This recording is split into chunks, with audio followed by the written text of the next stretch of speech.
देश की राजधानी दिल्ली से अहम खबर सामने आ रही है। वो तस्वीरें वहां पर सामने आ रही है जहां पर विमल कौशिक हमारे सहयोगी हमारे साथ जुड़ गए हैं। विमल, क्या तस्वीर?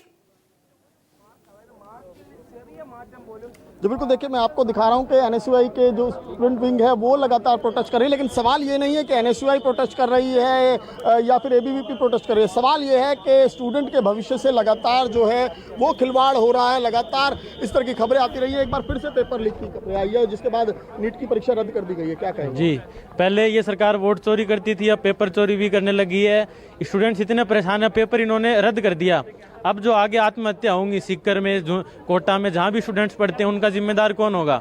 बच्चों ने इतनी मेहनत करी है, पूरे साल भर मेहनत करी है, साल भर नहीं, 2-2 3-3 साल से लगे पड़े हैं। उनका जो इतनी मेहनत करके पेपर दिया, सिर्फ कुछ चंद बच्चों की वजह से, चंद पेपर लीक की वजह से अब सारे बच्चों को सारी मेहनत वापस करनी पड़ेगी। इसी वजह से वो अपना, इसी बात से उनका हिम्मत टूटती है। हिम्मत टूटने से उनका फिर दम भी टूटता है। तो ये कोई पहली बार नहीं है पेपर लीक हुआ हो इस तरह की महत्वपूर्ण परीक्षा में, और नीट में भी पहले भी हो चुका है। देखो, नीट में पहले भी हो चुके हैं, कई बार छात्रों ने आत्महत्या की है। चाहे राजस्थान का मामला हो, राजस्थान के अंदर कोटा एक सबसे बड़ा नीट हब माना जाता है। वहाँ पूरे लगभग देश भर के विद्यार्थी वहाँ पढ़ते हैं। लेकिन जिस तरीके से हम देखते हैं कि आज कोटा की क्या हालत हो रही है, जिनके माता पिता ने बड़े बड़े लोन लेकर के अपने विद्यार्थी को पढ़ाया है, उन विद्यार्थियों के साथ में कितना बड़ा खिलवाड़ हुआ है। आज अगर कोई बच्चा, अगर जिसके परिवार वाले पैसे वाले हैं, तो वो व्यक्ति अच्छे से बाहर विदेश में एमबीबीएस कर सकते हैं। लेकिन एक गरीब तबके का बच्चा जो संघर्ष से आता है, जो मेहनत से आता है, उसके लिए एक उपाय ये एमबीबीएस नीट का होता है। उसके मार्फत वो कम फीस में एक अच्छी पढ़ाई करता है। लेकिन अपने आप को विद्यार्थी वर्ग आज इतना ठगा हुआ महसूस कर रहा है मानो उसके लिए सब कुछ चला गया हो। आज उस माँ पर क्या बीत रही होगी, उस भाई पर क्या बीत रही होगी, उस बहन पर क्या बीत रही होगी, उसके पिता पर क्या बीत रही होगी, जो दिन रात मेहनत करके अपने बच्चे को डॉक्टर बनाने के सपने संजोए रहते हैं। लेकिन देश के अंदर हम देखते हैं कि एक ऐसी सरकार आ चुकी है, वो सरकार लगातार, खुद भी स्टूडेंट है, समझ सकते हैं कि स्टूडेंट कितनी तैयारी करता होगा, इसके लिए दिन रात जाकर मेहनत करता है, और अचानक से पता चले जब वो परीक्षा हॉल में जाएगी तो पहले से ही लीक हो चुके हैं। बिल्कुल मैं इस चीज कहीं देखें, बिल्कुल मैं एक मानता हूँ, एक पेपर में 600 नंबर के गेस पेपर में से प्रश्न आना कोई ये बिल्कुल मामूली बात नहीं है। आप मानोगे नहीं, पूरे प्रदेश के अंदर पूर्व एक एमएलए कैंडिडेट की कोचिंग में, राजस्थान के बीजेपी के एमएलए कैंडिडेट की कोचिंग में हम ये देखते हैं कि एक पेपर लीक का काम वहाँ से होता है उनकी कोचिंग। बिल्कुल, मैं कुछ और स्टूडेंट उनसे भी बात करने की कोशिश करूँगा। क्या आप क्या कहेंगे जो ये पूरा घटनाक्रम हुआ है, पेपर लीक हुआ और फिर अब परीक्षा रद्द कर दी गई है? देखिए, ये तो कहीं ना कहीं सरकार की नाकामी है। ये सरकार अपनी नाकामी को छुपाने के लिए इस पेपर को कैंसिल किया है। सरकार को पहले सोचना चाहिए क्या नियम थे। जो बनाने वाले आप लोग हैं, एनटीए को जो ये एजेंसी को जो पेपर दे रखा है, इसमें पिछली बार भी पेपर लीक हुआ था। लेकिन ये जो परीक्षा माफिया है वाकई में हावी है, चाहे सरकार किसी की भी रही हो, इससे पहले भी लीक हुए। नहीं, सरकार पे, ये तो इस सरकार में हावी है ना। पहले कहाँ पेपर लीक हुए? पहले भी तो पेपर हुए ना। तो सरकार को सोचना चाहिए इसके लिए। आम छात्र जो अपने मेहनत करके जब पेपर देख के आता है, वो घर नहीं पहुंचता, उससे पहले तो न्यूज आती है कि पेपर लीक हो गया। तो उस छात्र के क्या गुजरती है उसके पे, वो कितनी मेहनत करता है, पूरे प्रयास से दिन रात मेहनत करके वो एग्जाम देता है। तो उसको पेपर जब लीक होता है तो सरकार को ये जिम्मेदारी तय करनी पड़ेगी। आने वाले समय में भारतीय राष्ट्रीय छात्र संगठन, हमारे एनएसयूआई के राष्ट्रीय अध्यक्ष बड़े भाई विनोद जाखड़ जी के नेतृत्व में आज हमने धर्मेंद्र प्रधान जी की आवाज को घेरने का काम कर रहे थे।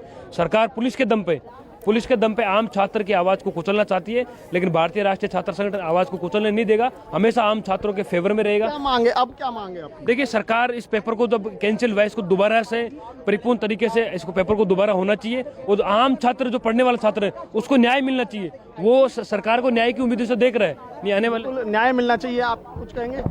जी बिल्कुल, देखिए यहाँ पर कई छात्र हैं जो इस तरह के बोर्ड्स लेकर घूम रहे हैं कि डॉक्टर डिग्री ऑन सेल। तो इसी से आप अंदाजा लगाइए कि किस तरीके से इस बात को लेकर वाकई में छात्रों में गुस्सा है। आम छात्र यही सोचने को मजबूर हैं कि क्या सोचकर वो मेहनत करें। कुछ और छात्र हम इनसे बात करेंगे। डॉक्टर डिग्री ऑन सेल, क्या कहेंगे, वाकई में है? डॉक्टर डिग्री आप देख सकते हो सेल किस प्रकार से 5-5 हज़ार रुपए में टेलीग्राम पर। श्रीवत्सन भी हमारे सहयोगी लगातार हमारे साथ बने हुए हैं। आपको बता दें, न्यूज 24 ने सबसे पहले ये दिखाया था कि किस तरीके से नीट की परीक्षा जो कि 3 मई 2026 को आयोजित हुई थी, उसमें उसके बाद जो है वो गड़बड़ियां पाई गई, और उसके बाद अब एनटीए ने जो प्रारंभिक जांच की है उसके बाद ये कहा कि अब ये परीक्षा दोबारा होगी। एक बड़ा पैनल हमारे साथ इस वक्त जुड़ गया है। सौरभ दुबे हमारे साथ पॉलिटिकल एनालिस्ट जो है वो जुड़ गए हैं। गरिमा दसौनी जो है कांग्रेस की स्पोक्स पर्सन वो हमारे साथ जुड़ गई हैं। राहुल आर्यन आम आदमी पार्टी के प्रवक्ता वो हमारे साथ जुड़ गए हैं। फकरुल हसन चंद साहब हमारे साथ जुड़ गए हैं, समाजवादी पार्टी का प्रतिनिधित्व करते नजर आएंगे। वहीं अविनाश पासवान जेडीयू के प्रवक्ता हमारे साथ जुड़ गए हैं। आप सभी का बहुत स्वागत है।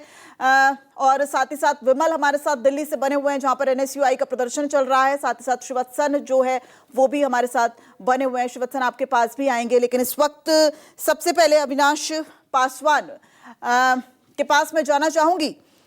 22 लाख छात्रों ने पंजीकरण कराया। हर दिन के साथ कंपटीशन यहां पर बढ़ता नजर आ रहा है, लेकिन अविनाश जी क्या माने, एक आम आदमी, एक मध्यम वर्गीय परिवार क्या अब ये सोचना बंद कर दे कि उसका बेटा या बेटी एमबीबीएस या बीडीएस बनेगा? क्योंकि एक तरफ तो उनके दिमाग में इस बात को लेकर कंपटीशन है कि हमारा बच्चा बन पाएगा या नहीं, लेकिन अब ये तो एक नया जो है कंपटीशन शुरू हो गया कि भाई प्रवेश परीक्षा होगी कि नहीं। क्योंकि आप देखिए अब एक बार फिर से पेपर लीक हो गया। 2024 के आरोपियों को तो अभी तक पकड़ा नहीं गया, 2026 में फिर पेपर लीक हो जाता है और इस बार तो एनटीए मान भी रहा है कि पेपर लीक हुआ, इसलिए परीक्षा शायद दोबारा जो है वो आयोजित कराई जाएगी। अविनाश जी,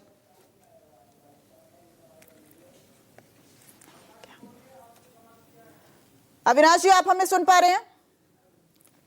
जी आवाज आ रही मेरी? जी अविनाश जी आपने मेरा सवाल जी सुना? आवाज आ रही है क्या मेरी? जी जी